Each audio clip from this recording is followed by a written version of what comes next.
Takulandirani ku AMTV Malawi kuchimake kwa nkhani zenizeni. Ngati nkhani imeneyo kuno kulibe, dziwani kuti nkhani imeneyo ndi yabodza.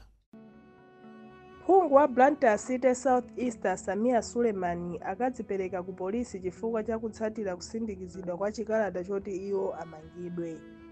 Loya wa Suleiman Felix Tamblas atsimikiza za izi polankhula ndi Times 360 Malawi. Tamblas atalangiza Suleiman kuti akadzipereke ku polisi kusiyana ndi kuti apolisi adziwasaka.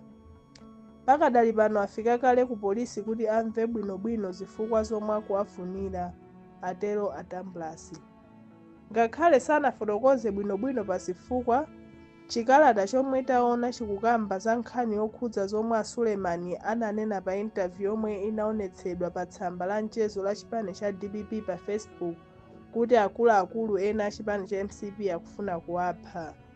Akuluakulu omwe anatchulidwa pakanemayo ndi Richard Chimwendo Banda, Ababa Steve Malondera komanso Ken Zikhale Ng'oma.